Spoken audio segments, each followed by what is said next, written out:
I think I had the discussion earlier with former Secretary Singson and Justice Reyes, and it's some of it can be attributed to gross inexcusable negligence, if I'm not mistaken. Being the Secretary of Public Works, it was his job to make sure that things happen properly. I think that's one of the recommendations, is really to charge them with gross inexcusable negligence. The same case that will be filing against, probably under study now, the Speaker of the House, former Speaker of the House, Martin Romualdez. Sir, can you elaborate yung kay Speaker Martin Romualdez? Ano na po yung proseso natin? Ano na po yung hawak natin kung meron man na evidence? Hindi kasi when we look at the Saldico cases, the whole pattern that happened, it was really Saldico working with some senators that came up with a final version of the budget. And the plan was laid out there. If fingers do not point to the Speaker, former Speaker, as the leader of the House, he was responsible for the appointment of Saldico. Although Saldico was elected on the floor, everybody knows that it was the Speaker's choice. That's why we have to hold him accountable for that. It's a novel theory. I know we're crossing the boundary of normal legal theory, but we have to stretch it a bit. Kasi nga, the whole government machinery and the Filipino people suffered damages due to the acts of Saldico. And if there's nothing criminal about it, then it's negligence at least. We have to go there. We have to go we have to tread that path already. That nothing is excusable here. At the least, negligence should be charged against those who were responsible for their offices. Ano yan leadership principle yan The buck stops with you. Sir, meron ba tayo mga ipapatawag na mga tao na involved dun sa investigation naman po yun nga po, Speaker Romualdez, PB Saldico, yung mga staff niya, paano po ba natin nakikita yun? Well, we're trying to locate Gutesa if he's going to go back to testify, but we don't know yet. We're looking at all the narrations as a whole. All the narrations from the beginning of the Senate trials that led to these revelations, all of them will be used in putting up the theory of gross inexcusable negligence. Kasi nga, you're the leader of one house, and the other house is led by Senator Chisa Escudero as Senate President, and they were able to come up with that budget, which included insertions, which included diversions of money from what was supposed to be to what became. So that is, if it's not criminal, then it must be negligence. It must be one of them. It cannot be completely. Nobody can be completely blameless for that. Sir, Senator Chisa Escudero, paano na po yung investigation sa kanya? Ongoing, we have statements leading of a money trail leading to him, narrations of fact that are there already. But of course, we want to buttress it with other evidence, which we're looking to right now. Ano nga pag wala ka makitang AMLA trail, then you have to follow a cash trail, and we will find it. Sir, sundot na rin natin. Villiers naman po kasi the original subpoena of the House was intended for 4 firms. Pero as it turned out, wala doon yung firms na connected sa Villar. As it turned out, it's Motion Trade, not INT. So, kamusta po yung investigation? Let's face it, there has been a lot of connivance. Congress, DPWH, even the agencies that were supposed to monitor the fund movements. So definitely there was total connivance, and the fact is that congressmen and senators are told by DPWH kung saan distrito sila pwedeng magbaba with SOP. Napakaliwanag nun. There are favorite district offices where they give very high SOPs, and maliwanag na yun sa findings ng ICI. So it's a matter of identifying people who were involved in the connivance that really brought this whole government machinery system total breakdown. No? The process to us, especially coming from DPWH, is already very clear. Without the role of DPWH officials, hindi mangyayari to. At sir, aabot yun hanggang sa mga sekretary. Umabot na nga eh. Lahat. Wherever it leads. Because it did not start the last 2 years. It started way back, started in tiny bits in 2018, started to grow. When they perfected the system, it started in tremendous leaps and bounds. Ano nga, yung sa Villar, we may be putting up a new task force for the River Drive and for the flood control of Las Piñas. Bacoor, Las Piñas area. Kasi, andun yung mga lupa na nag-benefit din eh. They're the landowners also that benefited from that. So we have to look at that also. We're forming a new task force for that. Just for Villar itself. Yung Zapote River Drive, together with the Bacoor properties that were boundaries on the rivers, no? Dinaanan ng river. There were improvements made in that area. That's one thing that has to be looked at. Ano yun eh? Pag tikaroon ka, pag dumaan ka ron, alam mo kanilang lupa yun. Nakita mo yung river wall. Tarong mo, sino ba gumastos? Gobyerno o sila? Ganun kasimple yun. It's as simple as that. So we will determine that later on. Sa costing ng project na nangyari doon. By the end of the year, ilan kayang posibilang makasukan natin? Sinasabi kahapon ng DPWH Secretary 60 raw. Kakayanin ba na idea lang ba yun o sa kayong sipag? Pwede umabot ng ganun. Baka hindi lang eh. In fact, the one question to me earlier this morning, I was with members of the diplomatic corps. Yung isang ambassador, the ambassador of Denmark asked me a question. Do you have the absorptive capacity to file all of these cases? How many people do you have at the ombudsman and how many cases are there? Sabi ko, wow, that's a good question. Kasi nga, we have 1,400 people here in this office. Kasama na ang Luzon, Visayas, Mindanao offices. And if you look at that, ilan ng lawyers natin dito? 400? We have roughly 400 lawyers. But if you look at the number of cases and the number of projects, you're looking at more than 1,000 projects na may problema. That's around 3 cases per lawyer only.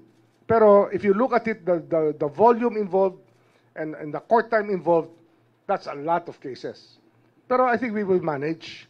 And if you look at the staffing pattern of the Office of the Ombudsman, we can accommodate more lawyers here. And a lot of people are applying right now. We're evaluating them already.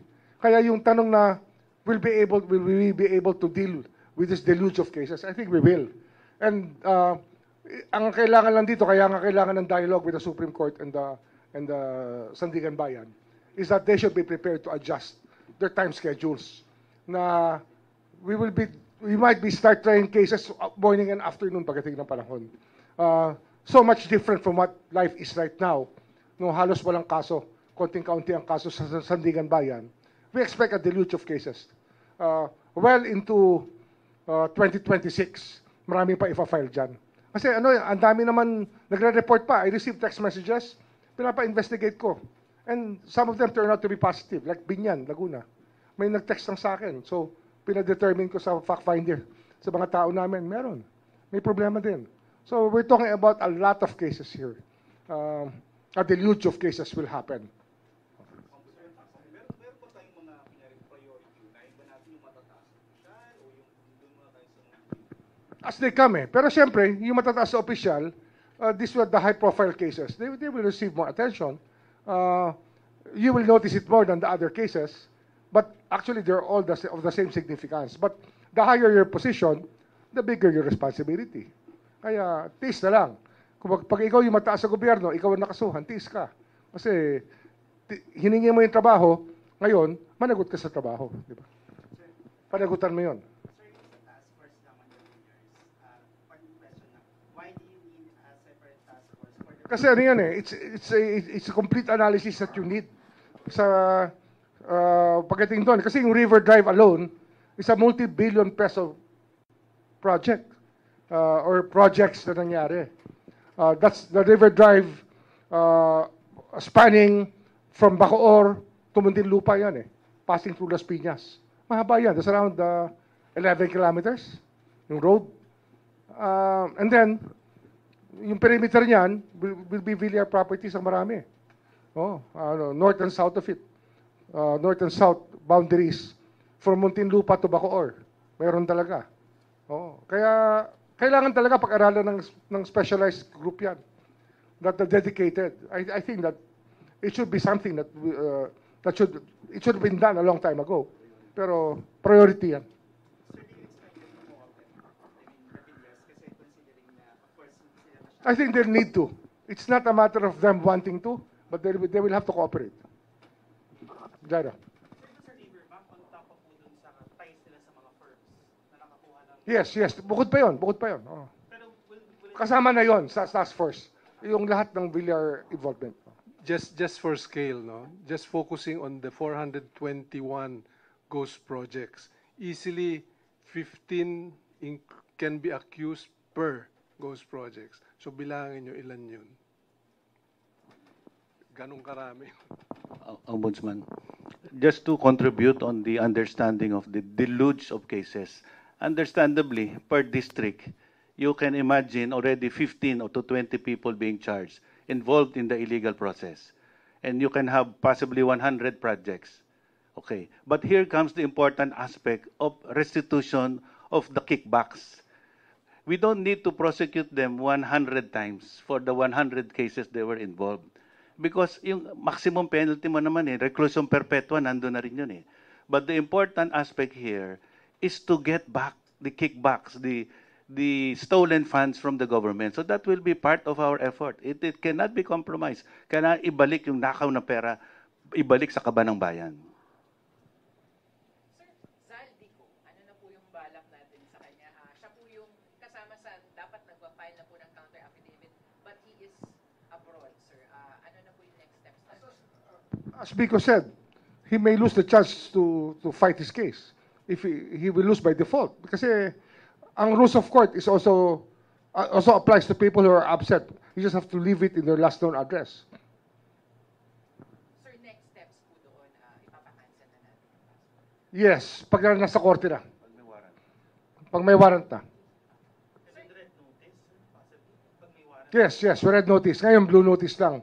So we were able to locate him everywhere he is. Sir, anong intel niyo kung nasan siya ngayon? I think he moves between Spain and Portugal. He just moves between the two countries, Spain and Portugal. Sir, kamusta yung investigation niyo po dun sa kanyang parang kanang kamay, yung staff niya, Estrada ba, or something, all something. Sabi po ni Senator Marcoleta, siya po ay nasa ibang bansa na rin daw at binabantayan, hindi ko man. I think that Yusek Andres will be the one to handle that later on. We continue to get information on names that could possibly be complicit in the transactions. And we're locating them. We will send them subpoenas as necessary for them to participate and, give the information on their participation in this illegal activity. Pero gagawin natin yan kasi we need to validate it. Hindi naman pwedeng bawat pangalan na banggitin, automatic suspect na. We have to have some corroborative or supportive evidence para isabina na rin natin siya. And we're validating that first. But I think we will proceed to calling them to give their statements. Ombudsman, maliban po dito sa mga nairekomenda na ng ICI, meron din po mga mangilan-ngilan na individual na nagpapile din po ng mga reklamo na may kinalaman sa mga proyekto sa DPWH. As of now ba, may bilang ba tayo o may gaano karami itong mga biglang nagpupunta dito sa Ombudsman para magreklamo din na may kinalaman sa mga flood control or sa mga... Marami-rami rin Sabi ko nga sa inyo, text pa lang, pinavalidate na namin Kasi nga, we find it, these texts are coming from people that I know. So, pinapavalidate ko kagad. And then we build up cases. Marami.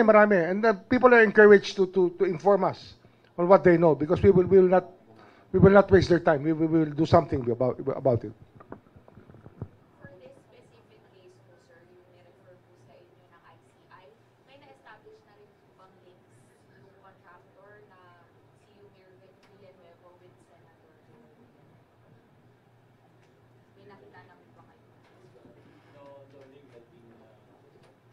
No links have been established between this with Senator Villanueva. None yet. Yes. We are still validating, and we're hoping that there are more people who will be whistleblowers and give us the right information. The life of these cases depend on whistleblowers, because the money is cash. So kailangan ng whistleblower. Other than that, it's difficult to connect unjustly or without due process. You cannot connect without due process. You cannot say that you presume that this man is there. So we have been evaluating all of this. Pero yun po ba yung path na or yung direction na tinitingnan natin? Posibleng may link kaya? Everything is possible because this is a crime, you know. And, you know, a criminal has many ways to commit a crime. But you have to understand the meaning of the word mastermind. He is a mastermind, he's a genius. So we're fighting against a syndicated genius of criminals. Thank you. We'll accommodate one more question. Okay, one more. Sir, Ah. sir, as of now, sir, sa Visayas po Bagyong Tino incident, tapos marami na po tayo makitang flood. Sir, what is our assurance lang po na hindi na tayo nakatutok dito sa Luzon area, focus po sa Visayas area na ngayon? Well, the investigation will be regardless of geographical area. Kahit saan pa nangyari yung krimen yan eh. We just have to be able to investigate it properly. And I think that the executive department has been moving and is equipped to deal with the flooding happening right now in the Visayas. And if you look at it, it's really this flood control. I don't know why it became a major program of the DPWH from 2016 ba yan? Kailan ba to, babes? Because this was part of the flood control master plan for the 18 major river basins, no? Ang kinasasama ng loob ko, nandoon yung programang yan. If you look at the budget of DPWH just on flood control from 2016 to 2025, 1.7 trillion pesos ang nailagay sa flood control. Tanggalin, never mind the convergence and all other programs, just on flood control. And the flood control master plan for the 18 major rivers would have cost only 800 to 900 billion. Kalahati lang nun kung ginawa lang ng tama. Last note na lang, no? Last note lang. Kasi yung master plan is so important eh. Ang nangyari lang dito, nagkakaingitan siguro sa Kongreso. Gusto nila, pareho yung flood control nila, kahit bundok sila, tsaka yung flood control ng iba. Mali eh, di ba? Doesn't make sense. Pero that probably was the equal treatment that they wanted within the halls of Congress.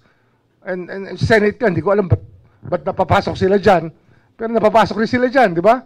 So, the criminal intent is there. Hihingi ka ba ng flood control kung bundok yung lugar mo? Hindi mo naman kailangan ng flood control, di ba? Pero nangyari, lahat parang unequal treatment. Nagkaroon sila ng allocation. That's the mystery behind all this.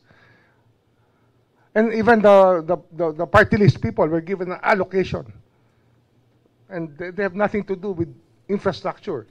In fact, their supposed calling or their supposed